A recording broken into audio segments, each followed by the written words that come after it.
ഇന്ന് അത്ഭുതകരമായ ഒരു ഇസ്മിനെ കുറിച്ചാണ് നമ്മൾ ചർച്ച ചെയ്യുന്നത്. ഈ ഇസ്മിൻ്റെ ഒരു പ്രത്യേകത എന്ന് പറയുന്നത് വലിയ വലിയ ഔലിയാക്കളുടെ അടുക്കലൊക്കെ, മഹാന്മാരുടെ അടുക്കൽ, സൂഫിയാക്കളുടെ അടുക്കലൊക്കെ ചെല്ലുന്ന സമയത്ത് അവർ പ്രത്യേകമായിട്ട് ഈ ഇസ്മിനി അങ്ങ് ചൊല്ലിക്കോ, നിന്റെ രോഗങ്ങൾ മാറും, നിന്റെ ഏതു പ്രതിസന്ധികളിൽ നിന്നും നിനക്ക് രക്ഷ ലഭിക്കുമെന്ന് പറഞ്ഞ് വലിയ വലിയ മഹത്തുക്കളൊക്കെ പറഞ്ഞു കൊടുക്കാറുള്ള വളരെ പ്രധാനപ്പെട്ട ഒരു ഇസ്മാണ്.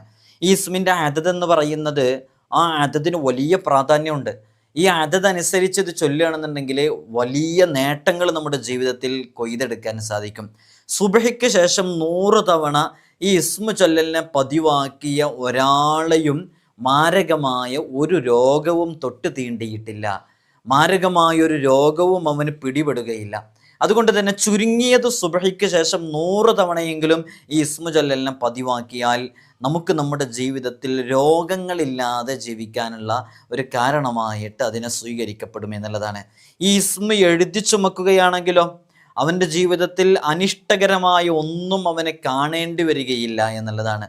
അള്ളാഹുവിൻ്റെ ഇഷ്ടദാസന്മാരായ ഔലിയാക്കളുടെ ലോകത്തുള്ള, അള്ളാഹുവിൻ്റെ ഏറ്റവും അടുത്ത് ജീവിക്കുന്ന ഔലിയാക്കൾ, അവരിൽ 360 ആളുകൾ എല്ലാ കാലത്തും ഉണ്ടാകും എന്നുള്ളതാണ്. ആ എല്ലാ കാലത്തും ഉണ്ടായിരിക്കുന്ന 360 ആളുകളുടെ, ഔലിയാക്കളുടെ, സൂഫിയാക്കളുടെ വളരെ പ്രധാനപ്പെട്ട ഒരു ദിക്റ് കൂടെയാണ് യഥാർത്ഥത്തിൽ ഈ ഒരു ഇസ്മ. അതുകൊണ്ട് തന്നെ ഇസ്മ വളരെ ആത്മാർത്ഥമായിട്ട് ഇന്നു മുതൽ നിങ്ങൾ ജീവിതത്തിലേക്ക് പകർത്താൻ വേണ്ടി ശ്രമിക്കുക.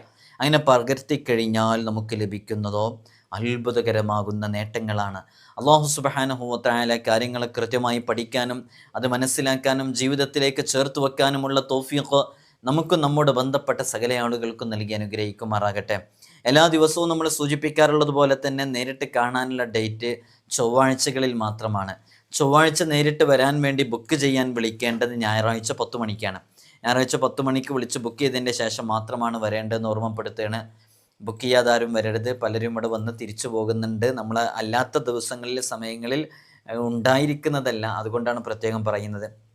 ബുക്ക് ചെയ്യുന്നത് തന്നെ തൊട്ട് മുമ്പുള്ള ചൊവ്വാഴ്ചകളിലാണ് ഉണ്ടാവുക. ഈ ചൊവ്വാഴ്ചക്ക് തൊട്ട് മുമ്പുള്ള ഞായറാഴ്ച, അതിൻ്റെ തൊട്ട് ശേഷമുള്ള ചൊവ്വാഴ്ചത്തേക്ക് മാത്രമാണ് ബുക്കിംഗ് എടുക്കുക. അപ്പം നിങ്ങൾക്ക് സ്ഥലവും കാര്യങ്ങളൊക്കെ പറഞ്ഞു തന്നെ നിങ്ങൾ വരുമ്പോൾ അത് ബുക്ക് ചെയ്തതിൻ്റെ തൊട്ട് പിറകെയുള്ള ചൊവ്വാഴ്ച വരേണ്ടത്. സ്ഥലം അറിഞ്ഞു എന്നുള്ളതുകൊണ്ട് പിറ്റത്തെ ചൊവ്വാഴ്ച വന്നാൽ അന്നത്തെ ലിസ്റ്റിൽ പേരുണ്ടാവില്ല എന്ന് അറിയിക്കണം. നമുക്ക് കറക്റ്റ് ഇത് സമയത്തിന് നിശ്ചിത എണ്ണം ആളുകൾ നോക്കിയിട്ട് അവസാനിപ്പിച്ചിട്ടില്ലെങ്കിൽ നമുക്ക് നമ്മുടെ പ്രോഗ്രാമുകൾ മുന്നോട്ട് കൊണ്ടുപോകാൻ കഴിയില്ല. അതുകൊണ്ടാണ് പ്രത്യേകത സൂചിപ്പിക്കുന്നത്. ഇന്ന് നമ്മൾ ചർച്ച ചെയ്യുന്ന ഇസ്മ എന്ന് പറയുമ്പോൾ, അപ്പോൾ നമ്മൾ ഇത്തരം അപ്ഡേഷൻസുകളൊക്കെ ഇൻസ്റ്റാഗ്രാമിൽ നമ്മൾ അപ്ഡേറ്റ് ചെയ്യാറുണ്ട്. അതിൻ്റെ ലിങ്ക് ഡിസ്ക്രിപ്ഷനിലുണ്ട്. നിങ്ങൾക്ക് അവിടെ നോക്കിയാൽ അതൊക്കെ കാണാൻ സാധിക്കുന്നതാണ്.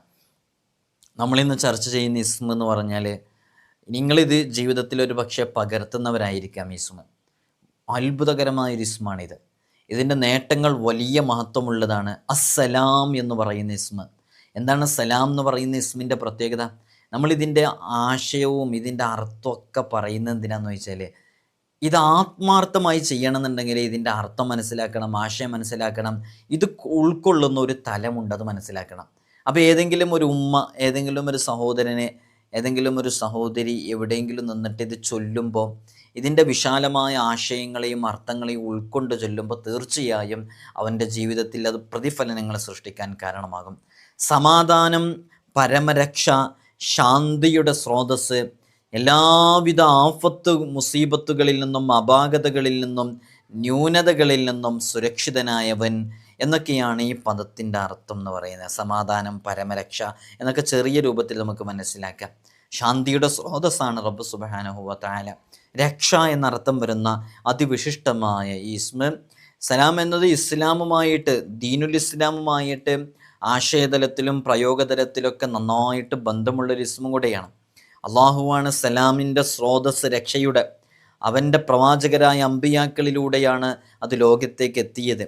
അത് ഉൾക്കൊള്ളാൻ മനുഷ്യന് സാധിക്കുമ്പോൾ മാത്രമാണ് ഈ ലോകത്ത് സമാധാനവും സന്തോഷമൊക്കെ ഉണ്ടാകുന്നത്. എല്ലാ വിഷയങ്ങളിലും രക്ഷ കിട്ടുന്നത് അള്ളാഹുവിൻ്റെ ഭാഗത്ത് നിന്നാണ്. അതുകൊണ്ടാണ് ഈ ഇസ്മ നമ്മൾ നമ്മുടെ ജീവിതത്തിലേക്ക് ചേർത്ത് വെക്കണം എന്ന് പറയുന്നത്. നമുക്ക് എപ്പോഴും വേണ്ടത് രക്ഷയാണ്. നമ്മൾ ഈ റോഡിലൂടെ യാത്ര ചെയ്യുമ്പോൾ യാത്രയിൽ നമുക്ക് അപകടങ്ങൾ, നമ്മളെത്ര ശ്രദ്ധിച്ചാലും അപകടങ്ങൾ ഇങ്ങോട്ട് വന്ന് കയറും. നമ്മൾ എത്രയോ CCTVൻ്റെ ഫൂട്ടേജസ് നമ്മൾ കണ്ടിട്ടുണ്ട്. ആൾ വളരെ കൃത്യമായിട്ട് വളരെ അച്ചടക്കത്തിലൂടെ ഡ്രൈവ് ചെയ്തുകൊണ്ടിരിക്കുമ്പോൾ മറ്റു വാഹനങ്ങൾ ഇങ്ങോട്ട് വന്ന് ഇടിക്കുന്നത് കാണുന്നുണ്ട്. അങ്ങനെ അപകടത്തിൽപ്പെടുന്നത് കാണുന്നുണ്ടല്ലേ. നമ്മുടെ മക്കളൊക്കെ പ്രത്യേകിച്ച് മദ്രസകളിലും സ്കൂളുകളിലേക്കൊക്കെ പോകുന്ന സമയങ്ങളിൽ ദുരിതങ്ങളിലും ദുരന്തങ്ങളിലൊന്നും പെടരുത്. അങ്ങനെ ഒരു നാടിൻ്റെ നോവായിട്ട് നമ്മൾ മാറാതിരിക്കാൻ ഈ ഇസ്മ നമ്മുടെ ജീവിതത്തിലേക്ക് ആത്മാർത്ഥമായി ചേർത്ത് വെക്കുക എന്നുള്ളതൊരു വലിയ പരിഹാരമാണ്. അള്ളാഹുവിൻ്റെ ഈ പരിശുദ്ധമായ ഇസ്മുവിനെ ഉൾക്കൊള്ളാൻ നമ്മൾ ചെയ്യേണ്ടത് എന്താണെന്ന് ചോദിച്ചാൽ, നമ്മുടെ ഹൃദയത്തിൽ ഓരോ ഇസ്മുകൾക്കും ആ ഇസ്മ തേടുന്ന ചില കാര്യങ്ങളുണ്ട്. അപ്പോൾ സലാം എന്ന് പറയുന്ന ഇസ്മ, അസ്സലാം എന്ന് പറയുന്ന ഇസ്മ എന്താ തേടുന്നത്? ഹൃദയത്തിൽ നിന്ന് അസൂയ, പക, കുടിലത, പാപങ്ങൾ ഇതൊക്കെ ചെയ്യാനുള്ള ചിന്ത തുടങ്ങിയ ദുർഗുണങ്ങളിൽ നിന്ന് അകന്നു നിൽക്കുകയും അവയവങ്ങളെ കൊണ്ട് നിഷിദ്ധമായ പ്രവർത്തനങ്ങൾ ചെയ്യാതിരിക്കുകയും കോപിതനാവാതിരിക്കുകയും ചെയ്യുക എന്നുള്ളതാണ്. നമ്മളൊരു ഇസ്മിൻ്റെ ഒരു ബെനിഫിറ്റ് നമുക്ക് നമ്മുടെ ജീവിതത്തിലേക്ക് കിട്ടണം എന്നുണ്ടെങ്കിൽ പ്രധാനമായിട്ടും നമ്മൾ ചെയ്യേണ്ട വിഷയമാണ്, നമ്മൾ ആ ഇസ്മ ഉൾക്കൊള്ളുന്ന ഒരു ആശയം ഉണ്ടാകും. അപ്പോൾ ഇത് അള്ളാഹുവിൻ്റെ ഒരു ഇസ്മാണല്ലോ അസ്സലാം എന്ന് പറയുന്നത്. ഈ അസ്സലാം എന്ന് പറയുന്ന ഇസ്മ കൊണ്ടുള്ള ഗുണങ്ങൾ നമുക്ക് ലഭിക്കണം എന്നുണ്ടെങ്കിൽ നമ്മുടെ ജീവിതത്തിൽ നമ്മുടെ മാറ്റം വരുത്തേണ്ട ചില വിഷയങ്ങളുണ്ട്. ഇത് ഒരു സ്ഥലത്ത് എന്തെങ്കിലും ഒരു അപകടത്തിൽ പെടുമ്പോൾ യാ സലാമു യാ അല്ലാ എന്ന് പറഞ്ഞ് ഒരൊറ്റ തവണ വിളിച്ചാൽ അതിലൂടെ തന്നെ അവന് വലിയ രക്ഷ ലഭിക്കാൻ കാരണമാകും.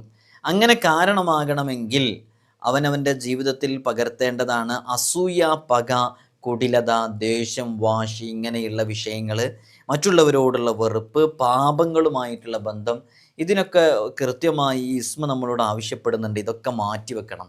ഇതൊക്കെ മാറ്റിവെച്ച ഒരാൾ അസ്മാഉൽ ഹുസ്നയുടെയൊക്കെ റിയാദൊക്കെ പൂർത്തിയാക്കി വീട്ടി എന്നൊക്കെ സങ്കല്പിക്കാം.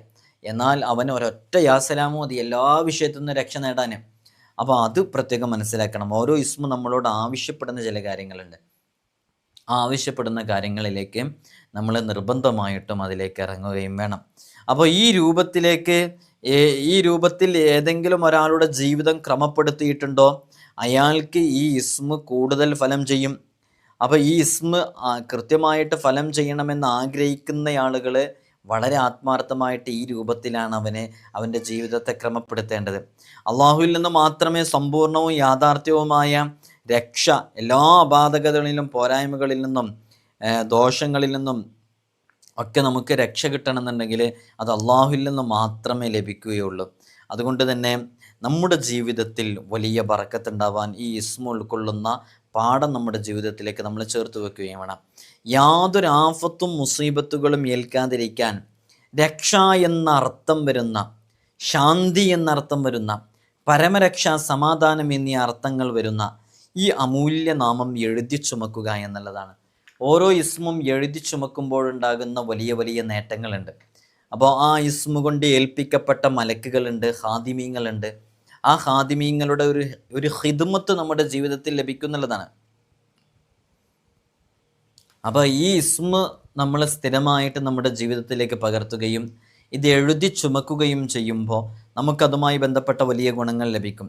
സുബ്ഹ് നിസ്കാരത്തിന് ശേഷം, നമ്മളിതിൻ്റെ തുടക്കത്തിൽ പറഞ്ഞിരുന്നു, സുബ്ഹ് നിസ്കാരത്തിന് ശേഷം 100 തവണ ഈ ഇസ്മിനെ ചൊല്ലലിനെ പതിവാക്കിയാൽ ആഫത്തുകളിൽ നിന്ന് രക്ഷയും രോഗമുക്തിയും ലഭിക്കുന്നതാണ്. അള്ളാഹു അല്ലാതെ രക്ഷകനായി മറ്റാരാണുള്ളത്? നമ്മെ രക്ഷപ്പെടുത്താൻ കഴിയുന്നത് ജഗന്നിയന്താവാകുന്ന റബ്ബുൽ ഇസ്സത്ത് മാത്രമാണ്. അതുകൊണ്ട് നമുക്ക് ശാന്തിയും സമാധാനവും വലിയ രക്ഷയും അഭിവൃദ്ധിയൊക്കെ ലഭിക്കാൻ ഈ ഇസ്മു വലിയ കാരണമാകുന്നതാണ്. ആത്മാർത്ഥമായിട്ട് ചെയ്യണം, ചൊല്ലണം എന്നേ ഉള്ളൂ. യാതൊരു ആഫത്തും ഏൽക്കാതിരിക്കാൻ ശാന്തി, സമാധാനം എന്നീ അർത്ഥം വരുന്ന അതിവിശിഷ്ടമായ ഈ ഇസ്മിനെ നിങ്ങൾ എഴുതി ചുമക്കുക. വലിയ ബറക്കത്ത് ലഭിക്കും. അള്ളാഹുവാണ് എല്ലാ അപകടങ്ങളിൽ നിന്നും രക്ഷപ്പെടുത്തുന്നത്. അള്ളാഹുവാണ് എല്ലാ അപകടങ്ങളെ തൊട്ടും നമുക്ക് കാവൽ നൽകുന്നത്. എത്രയോ ആളുകളുടെ അനുഭവങ്ങൾ നമ്മൾ കേട്ടിട്ടില്ലേ? എന്താണ് ആ അനുഭവങ്ങളിലൊക്കെ പറയുന്നത്? അവർ വാഹനത്തിൽ യാത്ര ചെയ്തുകൊണ്ടിരിക്കുന്നു. അങ്ങനെ യാത്ര ചെയ്തുകൊണ്ടിരിക്കുമ്പോൾ വലിയൊരു വണ്ടി, ഓവർലോഡഡായിട്ടുള്ള ഒരു വലിയ വണ്ടി വന്നിട്ട് ആ വാഹനവുമായി കൂട്ടിയിടിക്കുന്നു. അങ്ങനെ ആ കൂട്ടിയിടിക്കപ്പെട്ട വാഹനം കണ്ടു കഴിഞ്ഞാൽ അതിൽ ഒരാളും രക്ഷപ്പെട്ടിട്ടില്ല എന്നുള്ള ഒരു ധാരണയായിരിക്കാം എല്ലാവർക്കും ഉള്ളത്. പക്ഷേ അതിൽ നിന്ന് അത്ഭുതകരമായിട്ട് ചിലർ രക്ഷപ്പെടുന്നത് കാണുന്നില്ലേ? തലനാരിഴയ്ക്ക് പല സംഭവങ്ങളിൽ നിന്ന് രക്ഷപ്പെടുന്ന വാർത്തകൾ നമ്മൾ കേൾക്കാറില്ലേ? അവരൊക്കെ അവരുടെ ജീവിതത്തിൽ എന്തെങ്കിലും ഒരു ഗുണം നേടിയെടുത്തിട്ടുണ്ടാകും. ഇത്തരം ഇസ്മുകൾക്ക് അത്തരം അപകടങ്ങളെ തൊട്ടൊക്കെ വലിയ കാവൽ നൽകപ്പെടാൻ വലിയ കാരണമാകുന്നതാണ് എന്നുള്ളതാണ്. അതുകൊണ്ട് നിങ്ങൾ ആത്മാർത്ഥമായിട്ട് ഈ ഇസ്മ എഴുതി ചുമക്കുക. അള്ളാഹുവാണ് രക്ഷകൻ, അള്ളാഹുവാണ് എല്ലാ അപകടങ്ങളിൽ നിന്ന് നമ്മെ രക്ഷപ്പെടുത്തുന്നവൻ. അല്ലാഹുമ്മ ലാ മാനിഅ ലിമാ അഅ്തൈത വലാ മുഅ്തിയ ലിമാ മനഅ്ത. അള്ളാഹു സുബ്ഹാനഹു വ തആല നൽകിയതിനെ തടയാനോ അള്ളാഹു തടഞ്ഞതിനെ നൽകാനോ ഈ ഭൂമി മണ്ണിൽ ഒരാൾക്കും സാധിക്കുകയില്ല. അതുകൊണ്ട് അള്ളാഹുവാണ് എല്ലാത്തിൻ്റെയും അവലംബം എന്ന് മനസ്സിലാക്കി അസ്സലാം എന്നർത്ഥം വരുന്ന ഈ ഇസ്മ നിങ്ങളുടെ ജീവിതത്തിലേക്ക് ചേർത്തി വെക്കുക. രോഗത്തിൽ നിന്ന് മുക്തി നൽകാൻ അള്ളാഹുവിനെ കൊണ്ടല്ലാതെ മറ്റാർക്കാണ് സാധിക്കുക? നമുക്കതിൽ നിന്ന് രക്ഷ നേടണ്ടേ? വലിയ വലിയ രോഗങ്ങളിലുള്ളവരില്ലേ, മാരകമായ ക്യാൻസർ ഉൾപ്പെടെയുള്ള രോഗങ്ങളെ കൊണ്ട് പ്രയാസപ്പെടുന്നവർ ഇത് കേട്ടുകൊണ്ടിരിക്കുന്നവരുടെ കൂട്ടത്തിലുണ്ട് അല്ലേ? ബ്രെയിൻ ട്യൂമർ ഉള്ളവരുണ്ട്, അറ്റാക്ക് സംഭവിച്ചവരുണ്ട്, ആൻജിയോഗ്രാം ചെയ്തവരുണ്ട്, ആൻജിയോപ്ലാസ്റ്റ് ചെയ്ത് ഇനിയൊരു ബ്ലോക്കും കൂടെ ഉണ്ടെന്ന് പറഞ്ഞിട്ട് അത് നീക്കാൻ വേണ്ടിയിട്ട് അത് മെഡിസിൻ കഴിച്ചിട്ട് മാറുന്നില്ലെങ്കിൽ നീക്കാൻ മതി എന്ന് പറഞ്ഞ് നിലനിർത്തിയവരുണ്ട്. മരണം വരെ മെഡിസിൻ കഴിക്കാൻ വിധിക്കപ്പെട്ട ആളുകളുണ്ട്. അങ്ങനെ മാരകമായ രോഗങ്ങളെ കൊണ്ട് ബുദ്ധിമുട്ടുന്ന എത്രയോ ആളുകളുണ്ട് അല്ലെ? കിഡ്നി ഫെയിലായവർ, ആഴ്ചയിൽ 3 തവണ ഡയാലിസിസ് ചെയ്തുകൊണ്ടിരിക്കുന്നവർ, ആ കിഡ്നി മാറ്റിവെക്കാൻ വേണ്ടി വിധിക്കപ്പെട്ടവർ, പേര് പോലും പരിചയമില്ലാത്ത മാരകമായ രോഗങ്ങളെ കൊണ്ട് പ്രയാസപ്പെടുന്നവർ, ശ്വാസമുട്ടിൻ്റെ അസുഖമുള്ളവർ, അപസ്മാരമുള്ളവർ, ഫിക്സ് ഉള്ളവർ, അങ്ങനെ തുടങ്ങി യൂട്രസിൽ സിസ്റ്റുള്ളവർ, മുഴയുള്ളവർ, യൂട്രസും ഓവറൊക്കെ എടുത്ത് ഒഴിവാക്കാൻ വേണ്ടിയിട്ട് വിധിക്കപ്പെട്ട ആളുകൾ, അത് ഒഴിവാക്കിയിട്ട് അതിൻ്റെ പ്രയാസങ്ങൾ അനുഭവിക്കുന്നവർ, ഇങ്ങനെ തുടങ്ങി പറഞ്ഞതും പറയാത്തതുമായ എത്രയോ രോഗങ്ങൾ, ജീവിതശൈലി രോഗങ്ങളായ ഷുഗർ, കൊളസ്ട്രോൾ, പ്രഷർ, പ്രമേഹം ഉൾപ്പെടെയുള്ള രോഗങ്ങളെ കൊണ്ട് ബുദ്ധിമുട്ടിയിട്ട് കാല് മുറിക്കാൻ, കൈ മുറിക്കാൻ, അവയവങ്ങൾ മുറിക്കാൻ വിധിക്കപ്പെട്ടവർ, തിമിരം ബാധിച്ചവർ, കണ്ണിൻ്റെ കാഴ്ചശക്തി നഷ്ടപ്പെട്ടുകൊണ്ടിരിക്കുന്നവർ, ഓപ്പറേഷൻ ചെയ്യാൻ പറഞ്ഞവർ, തീരാത്ത മാറാത്ത മൈഗ്രെയിൻ പോലെയുള്ള തലവേദന കൊണ്ട് ബുദ്ധിമുട്ടിലായ എത്രയോ ആളുകൾ, സ്റ്റോണുള്ള ആളുകളുണ്ട്, കിഡ്നിയിലും മൂത്രത്തിലൊക്കെ സ്റ്റോണുള്ള ആളുകൾ, ഇങ്ങനെ ജീവിതത്തിൽ വലിയ വലിയ രോഗങ്ങളെ കൊണ്ട് പ്രയാസപ്പെടുന്ന എത്രയോ ആളുകൾ ഈ കേട്ടുകൊണ്ടിരിക്കുന്നവരുടെ കൂട്ടത്തിൽ തന്നെയുണ്ട് അല്ലേ? ആ രോഗങ്ങളൊക്കെ മാറാൻ നമുക്ക് കൊണ്ട് നടക്കാൻ പറ്റുന്ന ഒരു ഇസ്മാണ് യഥാർത്ഥത്തിൽ സലാം എന്ന് പറയുന്ന ഇസ്മ. അള്ളാഹുവിനെ കൊണ്ടല്ലാതെ ഒരാൾക്കും ഒരു രോഗവും മാറ്റാൻ കഴിയൂല. നമുക്ക് രോഗം പിടിപെട്ടു എന്ന് സങ്കല്പിക്കാം. നമ്മളൊരു ഡോക്ടറുടെ അടുക്കൽ ചികിത്സാർത്ഥം ആ ഡോക്ടറുടെ അടുക്കൽ ചെല്ലുകയും ചെയ്തു. അയാൾ നമുക്ക് മരുന്ന് കുറിച്ച് തന്നു, മരുന്ന് കുറിച്ച് തന്നു. അങ്ങനെ ആ മെഡിസിൻസ് നമ്മൾ വാങ്ങിച്ചു, അത് കഴിച്ചു, നമ്മുടെ രോഗം സുഖപ്പെട്ടില്ല. പിന്നീട് ആ രോഗം വർദ്ധിക്കുകയും ചെയ്തു. ഒക്കെ ഓരോ കാരണങ്ങളാണല്ലോ. പിന്നീട് കുറച്ച് കഴിഞ്ഞിട്ട് നമ്മൾ മറ്റൊരു ഡോക്ടറെ സമീപിച്ചു. ആ ഡോക്ടർ നമുക്ക് ആദ്യം മരുന്ന് എന്താണോ മെഡിസിൻസ് കഴിക്കാൻ വേണ്ടി തന്നത്, ആ മെഡിസിൻസ് തന്നെയാണ് പുതിയ കാണിച്ച ഡോക്ടർ നമുക്ക് കഴിക്കാൻ വേണ്ടി തന്നത്. പക്ഷെ രോഗം സുഖമായി. ഇവിടെ എന്താ സംഭവിച്ചത്? ഒരേ മെഡിസിനാണ് 2 ഡോക്ടറും എഴുതിയിട്ടുള്ളത്, ഒരേ മരുന്നാണ് എഴുതിയിട്ടുള്ളത്. പക്ഷേ ഒരേ മരുന്ന് എഴുതിയിട്ടും ആദ്യത്തെ ഡോക്ടറെ കാണിച്ചപ്പോൾ അവിടെ ഷിഫയായില്ല. അത് അല്ലാഹ് തീരുമാനിച്ചതാണ് അവിടെ ഷിഫയാകണ്ട എന്നുള്ളത്. രണ്ടാമത്തെ ഡോക്ടറെ കാണിച്ചപ്പോൾ ഷിഫയായി, അത് അല്ലാഹ് തീരുമാനിച്ചതാണ്. അപ്പോൾ അതിനർത്ഥം നമ്മൾ ഡോക്ടറെ കാണിക്കേണ്ട, അല്ലാഹ് തീരുമാനിച്ച മാറും എന്നുള്ളതല്ല. നമ്മൾ കാരണങ്ങളുമായി ബന്ധപ്പെട്ടുകൊണ്ടേയിരിക്കണം. ആ കാരണങ്ങളാണ് യഥാർത്ഥത്തിൽ ഡോക്ടർ. നമ്മൾ ഡോക്ടറെ കാണിക്കണം, നമ്മൾ മെഡിസിൻസ് കഴിക്കണം, കഴിച്ചിട്ട് അള്ളാഹിനോട് ദുആ ചെയ്യണം. അതാണ് ഈ ഇതിൽ നിന്ന് മനസ്സിലാക്കേണ്ടത്. കഴിച്ചിട്ട് അള്ളാഹിനോട് ദുആ ചെയ്ത് ചോദിച്ചു വാങ്ങിക്കണം. അങ്ങനെയാണ് മഹാന്മാരൊക്കെ ചെയ്തിട്ടുള്ളത്. അങ്ങനെയല്ലാത്ത തവക്കുലൊന്നൊരു തവക്കുലല്ല. റബ്ബിൽ തവക്കുലാക്കണം എന്ന് പറഞ്ഞതിൻ്റെ മഅന എന്താ? മീനിങ് എന്താ? നമ്മൾ ചെയ്യുന്നത് ചെയ്തിട്ട് അള്ളാഹുവിലെ തവക്കുലാക്കണം എന്നുള്ളതാണ്. ആ രൂപത്തിലാണ് നമ്മുടെ ജീവിതത്തെ ക്രമപ്പെടുത്തേണ്ടത്. അള്ളാഹു നമുക്ക് തൗഫീഖ് നൽകി അനുഗ്രഹിക്കുമാറാകട്ടെ. അപ്പോൾ അള്ളാഹ് തീരുമാനിച്ചാൽ, അള്ളാഹ് കരുതിയാൽ റബ്ബുൽ ഇസ്സത്ത് തീരുമാനിക്കും അത് മാറണോ മാറണ്ടേ എന്നുള്ളത്. അതിൻ്റെ കാരണങ്ങളുമായി ബന്ധപ്പെട്ടാലേ എന്തായാലും മാറുള്ളൂ. അപ്പോൾ അള്ളാഹു നൽകുമെന്ന് പറയുമ്പോൾ അത് മനസ്സിലാക്കാൻ വേണ്ടി പറയണം. അള്ളാഹു നമുക്ക് സമ്പത്ത് നൽകുമെന്ന് പറയുമ്പോൾ റബ്ബ് സുബ്ഹാനഹു വ തആല നമ്മുടെ കയ്യിലേക്ക് നേരിട്ട് വന്ന് സമ്പത്ത് നൽകുകയാണോ? അള്ളാഹു നമുക്ക് വീട് നൽകുക എന്ന് പറയുമ്പോൾ അള്ളാഹ് നമുക്ക് നേരിട്ട് വീട് നൽകുകയാണോ? അള്ളാഹു നമുക്ക് മക്കളെ നൽകുക എന്ന് പറയുമ്പോൾ നമുക്ക് നേരിട്ട് അള്ളാഹു ഒരു കുട്ടിയെ അങ്ങ് തരികയാണോ? അല്ല. അതുമായി ബന്ധപ്പെട്ട കാരണങ്ങളിലേക്ക് അള്ളാഹു നമ്മെ അടുപ്പിക്കുകയാണ്. എന്താണ് സമ്പത്തുമായി ബന്ധപ്പെട്ട കാരണങ്ങൾ?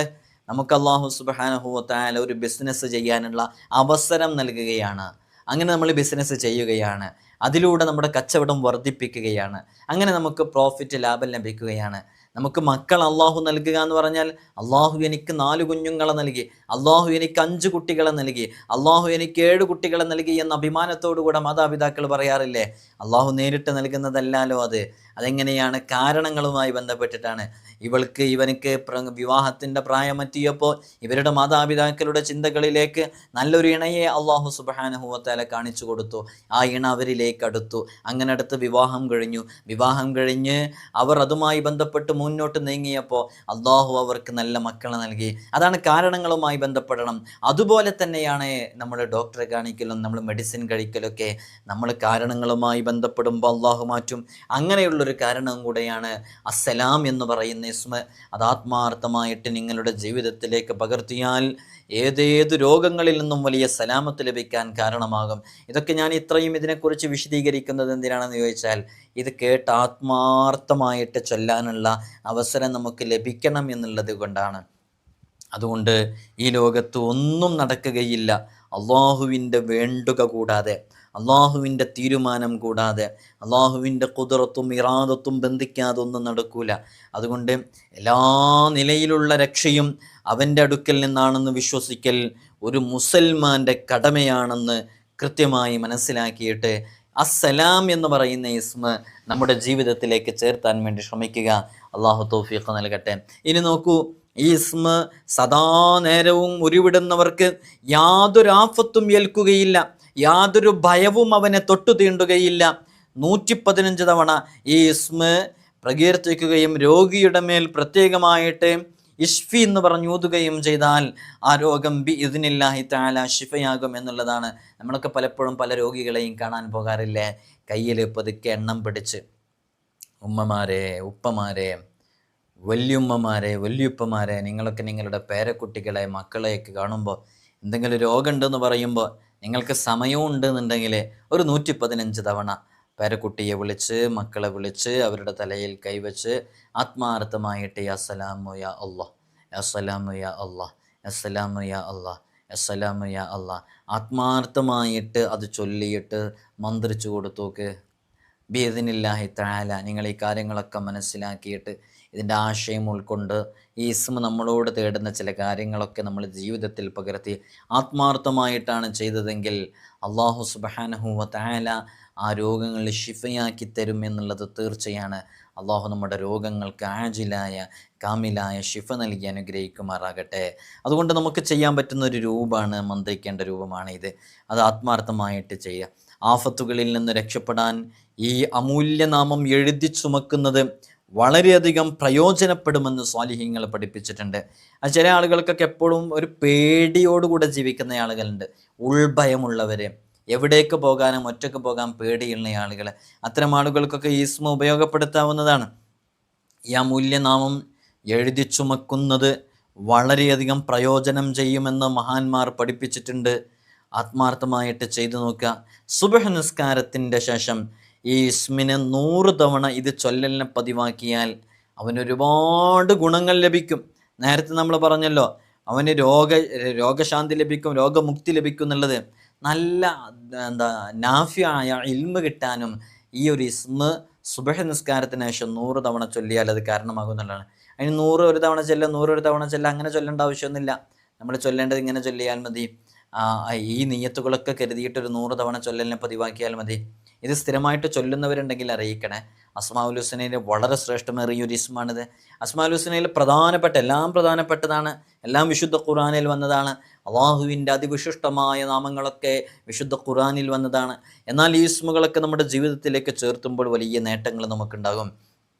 ഈ ഇസ്മ അതിങ്ങനെ സ്ഥിരമായി പതിവാക്കുകയാണെങ്കിൽ, ഒഴിവാക്കാതെ ഇത് ചൊല്ലുകയാണെങ്കിൽ, ഇത് ശുദ്ധിയുള്ള സമയത്തും അല്ലാത്ത സമയത്തൊക്കെ ചെയ്യാവുന്നതാണ് എന്നുള്ളത് നമുക്കറിയാം. ഇത് വിശുദ്ധ ഖുർആനല്ല, ഇതൊരു ഇസ്മാണ്, അള്ളാഹുവിൻ്റെ നാമമാണ്. എങ്കിലും ഇത് ഖുർആനിൽ പറയപ്പെട്ട ഒരു ഇസ്മും കൂടെയാണ്. അതുകൊണ്ട് തന്നെ ഈ ഇസ്മ വളരെ ആത്മാർത്ഥമായിട്ട് ചൊല്ലുകയാണെങ്കിൽ, ഇതിങ്ങനെ സ്ഥിരമായി പതിവാക്കുന്ന ഒരു ശൈലി നമ്മുടെ ജീവിതത്തിലുണ്ടെങ്കിൽ നമ്മിലേക്ക് ഒരു വലിയ പ്രത്യേകമായ ഒരു അവസ്ഥ വന്നു ചേരും എന്നുള്ളതാണ്. ആ അവസ്ഥയുടെ പ്രത്യേകത എന്താണ്? അവനെ പിന്നെ ഈ ഭൂമിയിലുള്ള ഹിംസ്ര ജന്തുക്കൾ, അപകടങ്ങൾ ഉണ്ടാക്കുന്ന വസ്തുക്കൾ, പാമ്പ്, തേള് പോലെയുള്ള ഇത്തരം ആക്രമിക്കുന്ന ജീവികൾ, ഇതിൻ്റെ ഒന്നും അക്രമങ്ങളൊന്നും അവനെ ഏൽക്കുകയില്ല എന്നുള്ളതാണ്. ഒരു മഖ്ലൂഖാത്തിൻ്റെ ഒരു ദ്രോഹങ്ങളും അവനെ ഏൽക്കില്ല. കാരണം ഇതിൻ്റെ അർത്ഥം തന്നെ അങ്ങനെയാണല്ലോ. അപ്പോൾ ഇത് നിങ്ങളോടൊക്കെ ഓർമ്മപ്പെടുത്താനുള്ളത്, ഇത് ജീവിതത്തിൽ പകർത്തിയും വലിയ നേട്ടങ്ങൾ ഇത് കാരണമായിട്ട് നമുക്ക് നേടിയെടുക്കാൻ പറ്റും. അപ്പോൾ ഇതിങ്ങനെ ഒരുപാട് എണ്ണങ്ങൾ ഇതിൻ്റെ രൂപത്തിൽ വന്നിട്ടുണ്ട്. നമുക്ക് ഏതെങ്കിലും രൂപത്തിലൊക്കെ ഇതിൻ്റെ എണ്ണങ്ങൾ നിങ്ങൾ മനസ്സിലാക്കുക, എന്നിട്ട് ഇതിനനുസരിച്ച് ചൊല്ലുക. അപ്പോൾ ഒരു 100 എന്നുള്ളൊരു എണ്ണം നമ്മൾ പറഞ്ഞു, അത് ചൊല്ലാവുന്നതാണ്. അതേപോലെ തന്നെ 115 എന്ന് പറയുന്ന ഒരു എണ്ണ ഇതിൻ്റെ ഇടയ്ക്ക് പറഞ്ഞു, അത് എവിടെയെങ്കിലും എഴുതി വെക്കാം. അതേപോലെ തന്നെ ഇത് 136 തവണയും ചൊല്ലുന്ന രൂപമുണ്ട്. ഞാൻ ഈ ഇസ്മിൻ്റെ അദദ് എത്രയാണെന്ന് വിശദീകരിക്കുന്നുണ്ട്. ഓരോ ഇസ്മും അതിൻ്റെ അദദനുസരിച്ച് ചൊല്ലിയാലും വലിയ നേട്ടങ്ങൾ ഉണ്ടാകും. അപ്പോൾ നോക്കൂ, ഇത് 136 തവണ ചൊല്ലിക്കഴിഞ്ഞാൽ വലിയ നേട്ടങ്ങൾ ഉണ്ടാകും.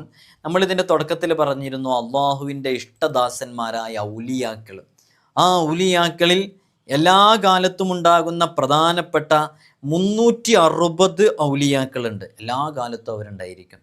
അവരെ കൊണ്ടാണ് യഥാർത്ഥത്തിൽ ലോകം നിലനിൽക്കുന്നത്, അവരിലൂടെയാണ് എല്ലാ കാര്യങ്ങളും നടക്കുന്നത്. അങ്ങനെയുള്ള ഔലിയാക്കൾ, ആ ഔലിയാക്കൾ, എല്ലാ കാലത്തും ഉണ്ടാകുന്ന 360 ഔലിയാക്കൾ, അവരുടെ വളരെ പ്രധാനപ്പെട്ട ഒരു ദിക്റാണ് യഥാർത്ഥത്തിൽ സലാം എന്ന് പറയുന്നത്. അതുകൊണ്ട് തന്നെ മഹത്തുക്കളുടെ അടുക്കലൊക്കെ വലിയ വലിയ കാര്യപ്പെട്ട ഉസ്താദുമാരുടെയും സാദാത്യങ്ങളുടെയും തങ്ങന്മാരുടെയൊക്കെ അടുക്കൽ, ആലിമീങ്ങളുടെ അടുക്കലൊക്കെ പോകുമ്പോൾ അവരൊക്കെ പലപ്പോഴും ചൊല്ലാൻ വേണ്ടി കൊടുക്കാറുള്ള ഒരു ഇസ്മും കൂടെയാണ് യഥാർത്ഥത്തിൽ ഏത് ഇസ്മ, യാ സലാമു യാ അള്ളാ എന്ന് പറയുന്ന ഇസ്മ. അത് ചൊല്ലിയാൽ മതി എന്ന് പറഞ്ഞിട്ട് കൊടുക്കും. എന്താ അത് ചൊല്ലിയാൽ മതി എന്ന് പറഞ്ഞിട്ട് കൊടുക്കാൻ കാരണം? അതിനത്രയും മഹത്വമുള്ളത് കൊണ്ടാണ്. ആ 360 ഔലിയാക്കളുണ്ടല്ലോ, എല്ലാ കാലത്തുള്ള 360 ഔലിയാക്കൾ, അവരുണ്ടായത് കൊണ്ടാണ് നമുക്ക് മഴ ലഭിക്കുന്നത്. അവരെ കൊണ്ടും ഹബീബായ സല്ലല്ലാഹു അലൈഹി വസല്ലം തങ്ങളെ കൊണ്ടുമൊക്കെയാണ് നമ്മുടെ തെറ്റുകൾ, നമ്മുടെ പാപങ്ങളെല്ലാം അള്ളാഹു പുറത്തു വരുന്നത്. ഇനി നിങ്ങൾ നോക്കൂ, ഓരോ ഇസ്മും ആ ഇസ്മുള്ള ചില പേരുകളുള്ള ആളുകൾക്ക് വളരെയധികം ഉപകാരപ്പെടുന്നതാണ്. നമ്മൾ മുമ്പ് പറഞ്ഞു, സ്വാലിഹ് എന്ന പേരുള്ള ആൾക്ക് ലത്തീഫ് എന്ന് പറയുന്ന ഇസ്മ കൂടുതൽ പ്രയോജനപ്പെടും എന്നുള്ളത്. അതേപോലെ മുഹമ്മദ് എന്ന പേരുള്ളവർക്ക് ഈ ഇസ്മ ചൊല്ലൽ കൂടുതൽ അനുയോജ്യമാണെന്നുള്ളതാണ്. മുഹമ്മദ് എന്ന പേരുള്ളവർക്ക്, ഒരുപാട് ആളുകൾക്ക് മുഹമ്മദ് എന്നുള്ള പേരുണ്ടാവുമല്ലോ. മുഹമ്മദ് എന്ന പേര് മാത്രം ഇട്ട ആളുകളുണ്ടാകും. പുതിയ കാലത്ത് ആളുകൾക്ക് അതിനൊന്നും താല്പര്യമില്ല കേട്ടോ. പുതിയ കാലത്ത് മുഹമ്മദ് എന്നോ അബൂബക്കർ എന്നോ മൊഹീദ്ദീൻ ഉമർ എന്നോ ഒന്നും പേരിടാൻ ആൾക്കാർക്ക് താല്പര്യമില്ല. പുതിയ കാലത്ത് പുതിയ ട്രെൻഡി പേരുകളോട് താല്പര്യം. ഗൂഗിളിലൊക്കെ നോക്കിയിട്ട് നമുക്കൊന്നും എവിടെ അറബി ഗ്രന്ഥങ്ങളിലോ ഡിക്ഷണറികളിലോ നോക്കിയാൽ കണ്ടെത്താൻ കഴിയാത്ത പുതിയ കാലത്ത് ഒരുപാട് പേരുകളുണ്ട്. അതൊക്കെയാണ് പലരും പെട്ടുകൊണ്ടിരിക്കുന്നത്. ഓരോ പേരുകളിടുമ്പോഴും ശ്രദ്ധിക്കണം എന്നാണ്. മുഹമ്മദ് എന്ന പേരിടുന്നവർക്ക് മാത്രം ലഭിക്കുന്ന നേട്ടങ്ങളെക്കുറിച്ച് ഞാനൊരു വീഡിയോ ചെയ്തിട്ടുണ്ട്. കാണാത്തവരത് കാണണം. മക്കളെ പേരിടുന്നതിൽ വളരെയധികം ശ്രദ്ധിക്കണം. ആ പേരവരുടെ സ്വഭാവ രൂപീകരണത്തിനെ സ്വാധീനിക്കും. ആ പേരവരുടെ ജീവിതക്രമത്തിനെ സ്വാധീനിക്കും.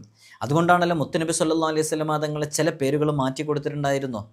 ആ പേര് വേണ്ട, ഇനി മുതൽ നിങ്ങളുടെ പേര് ഇതാണെന്ന് പറഞ്ഞ് മാറ്റി കൊടുത്തിട്ടുണ്ടായിരുന്നു. അതൊക്കെ നമ്മൾ വിശദീകരിച്ചതാണ്. മുഹമ്മദ് എന്ന പേരിന് വലിയ ശ്രേഷ്ഠതയുണ്ട്. അതിൽപ്പെട്ട ഒരു ശ്രേഷ്ഠത ഇവിടെ പറയാം, ഒരുപാടുണ്ട്. മുഹമ്മദ് എന്ന് നാമകരണം ചെയ്ത അവൻ്റെ തൊലി അത് നരകം സ്പർശിക്കുകയില്ല. അത് വളരെയധികം മനസ്സിലാകും. അത് ആ ഹബീബായ സല്ലല്ലാഹു അലൈഹി വസല്ലം തങ്ങളോടുള്ള ശ്രേഷ്ഠതയാണ്. അതുകൊണ്ട് തന്നെ മുഹമ്മദ് എന്നുള്ള പേരിന് വളരെ പ്രാധാന്യമുണ്ട്. ആ പേര് ഇത് കേൾക്കുന്നവരിൽ ഒരുപാട് ആളുകൾക്കുണ്ടാവും. നിങ്ങളുടെ മക്കളിലൊക്കെ ചിലപ്പോൾ ഉണ്ടാകും. അപ്പോൾ മുഹമ്മദ് എന്ന് പറഞ്ഞിട്ട് ബാക്കി ഉണ്ടാവും പേര്. അങ്ങനെ ആയിരിക്കും, മുഹമ്മദ് എന്ന് പറഞ്ഞിട്ട് ബാക്കി പേരുണ്ടാവും. അപ്പോൾ ആത്മാർത്ഥമായിട്ട് മുഹമ്മദ് എന്ന പേര് ഉള്ള ആളുകൾക്ക് ഈസ്മ വളരെയധികം ഉപകാരപ്പെടുന്നതാണ്. അപ്പോൾ ഒരുവിധം എല്ലാ ആളുകൾക്കും ഈസ്മ ഉപയോഗിക്കാവുന്നതാണ് എന്നാണ് നമുക്ക് മനസ്സിലാക്കാൻ പറ്റുന്നത്. ഇതിൻ്റെ ഖാദിമുണ്ട്. ഖാദിമിൻ്റെ പേര് ദർയായിൽ നിന്നാണ്. ആ ഖാദിമിന് ദർയായിൽ നിന്നാണ്. ആ ഖാദിമിന് 4 ഉപനേതാക്കൾ ആ ഖാദിമിൻ്റെ കീഴിലുണ്ട്. ഓരോ ഉപനേതാവിൻ്റെയും കീഴിൽ 131 അണികളുണ്ട്. സലാം എന്ന ഇസ്മിൻ്റെ അക്ഷരസംഖ്യ ഈ ഒരു 131 തന്നെയാണ്. ഓരോ അണിയിലും 131 മലക്കുകളുണ്ട്. അവർ ഇവിടുത്തെ ചുമതലകളൊക്കെ നിർവഹിക്കുന്നത്, ഇവരുടെയൊക്കെ ചുമതല നിർവഹിക്കുന്ന ജിബ്രീൽ അലൈഹി സ്വലാത്തു വസ്സലാമാണ്. ആരെങ്കിലും ഈ ഇസ്മ പതിവായി ഇങ്ങനെ ചൊല്ലിക്കൊണ്ടിരിക്കുകയാണെങ്കിൽ ഒരു മലക്കിറങ്ങി വരികയും അയാളുടെ ആഗ്രഹങ്ങൾ സാധിപ്പിച്ചു കൊടുക്കുകയും ചെയ്യും. വളരെ ആത്മാർത്ഥമായിട്ട് ചൊല്ലണം. ഇതിനൊരു ദുആ ഒക്കെ ഉണ്ട്. യാ സലാമു അൻത സലാം വൈലൈക യഊദു സലാം സലാമുക്കത്താം റഉഫതുക അലൽ ഔലിയാഇ വൽ അംബിയാഇ വൽ അത്ഖിയാഇ വ അൻതൽ മുഹീതു ബിഇൽമിക്കൽ ഖദീമി വ ബിസഹാഇഫ് എന്ന് പറഞ്ഞിട്ട് വളരെ ശ്രേഷ്ഠമേറിയ ഒരു ദുആ കൂടെയുണ്ട്. ആ ദുആക്ക് പറ്റുന്നവർ ചൊല്ലുക. ഇൻഷാ അല്ലാഹ് താല്പര്യമുള്ള ആളുകൾ അതിങ്ങനെ സ്ഥിരമായി പതിവാക്കുന്ന ആരെങ്കിലും ഉണ്ടെങ്കിൽ ചോദിക്കുക. ഞാൻ ആ ദുആ എഴുതി തയ്യാറാക്കാത്തതുകൊണ്ടാണ് ഇവിടെ കാണിക്കാത്തത്. അത് ആത്മാർത്ഥമായിട്ട് ചെയ്യാം. ഇതിൻ്റെ അദദ് എന്ന് പറയുന്നത് നമുക്കൊക്കെ അറിയാം. സലാം എന്ന് പറയുമ്പോൾ സീന് 60 ലാമ് 30 60 30 90 അലിഫ് എത്രയാണ്? 1 അബ്ജദ് എന്ന് പറയുമ്പോൾ. അപ്പോൾ 91. പിന്നെ മീമ് 40 അപ്പോൾ 131 ഇതിൻ്റെ അദദ് ആകെ വരുന്നത്. 131. അതേപോലെ തന്നെ വളരെ ശ്രേഷ്ഠമേറിയ ചില സിറുകളും ഈ ഇസ്മുമായി ബന്ധപ്പെട്ട് കിടക്കുന്നുണ്ട്. ആ സിറുകൾ ഇൻഷാ അല്ലാഹ് മറ്റൊരവസരത്തിൽ നമ്മൾ പറയും. ഈ ഇസ്മ നിങ്ങളുടെ ജീവിതത്തിലേക്ക് ചേർത്ത് വെക്കുക. ജീവിതത്തിൻ്റെ ഏതേത് പ്രതിസന്ധികളെയും പ്രയാസങ്ങളെയും തരണം ചെയ്യാൻ ഈ ഇസ്മ ഒരു മുതൽക്കൂട്ടാകുമെന്നുള്ളത് തീർച്ചയാണ്. അസ്മാഉൽ ഹുസ്നയുടെ റിയാള പൂർത്തിയാക്കി വിട്ടുക. അസ്മാഉൽ ഹുസ്ന കാണാതെ പഠിക്കുക. എല്ലാ ദിവസവും ചുരുങ്ങിയത് ഒരു തവണയെങ്കിലും അസ്മാഉൽ ഹുസ്ന ചൊല്ലുന്ന പതിവ് നമ്മുടെ ജീവിതത്തിൽ ഉണ്ടായിരിക്കുക. ഇങ്ങനെ തുടങ്ങിയിട്ടുള്ള കാര്യങ്ങളൊക്കെ നമ്മുടെ ജീവിതത്തിലേക്ക് പകർത്തി ഓരോ ഇസ്മും ഉൾക്കൊള്ളുന്ന ആശയങ്ങൾ നമ്മുടെ ജീവിതത്തിലേക്ക് ചേർത്ത് വച്ച് അള്ളാഹ് എന്ന ചിന്തയിൽ ആത്മാർത്ഥമായിട്ട് ഒരൊറ്റ തവണ വിളിച്ചാൽ തന്നെ മതി. അസ്മാഉൽ ഹുസ്ന കൊണ്ടുള്ള വലിയ നേട്ടങ്ങൾ നമുക്ക് കൊയ്തെടുക്കാൻ സാധിക്കും. അള്ളാഹു സുബ്ഹാനഹു വ തആല നമുക്ക് വലിയ രക്ഷയും സമാധാനവും അഭിവൃദ്ധിയും ഒക്കെ നൽകി അനുഗ്രഹിക്കുമാറാകട്ടെ. ഒരുപാട് മുഅ്മിനീങ്ങൾ മുഅ്മിനാത്തുകൾ പ്രത്യേകം ദുആ കൊണ്ട് വസിയത്ത് ചെയ്തിട്ടുണ്ട്. ഇവിടെ നേരിട്ട് വരുന്നവരുടെ കൂട്ടത്തിലൊക്കെ മാരകമായ രോഗങ്ങളെ കൊണ്ട് പ്രയാസപ്പെടുന്നവർ, മനസ്സിനെ തകർത്തിക്കളയുന്ന പ്രശ്നങ്ങളിലകപ്പെട്ടവർ എല്ലാവർക്കും അള്ളാഹു സലാമത്ത് നൽകട്ടെ. നിങ്ങളൊക്കെ എനിക്കും എൻ്റെ കുടുംബത്തിനും ഉമ്മ ഉപ്പ ഉൾപ്പെടെയുള്ളവർക്കൊക്കെ ദുആ ചെയ്യണമെന്ന വസിയത്തോടെ അസ്സലാമു അലൈക്കും വറഹ്മത്തുള്ളാഹി തആല വബറകാതുഹു.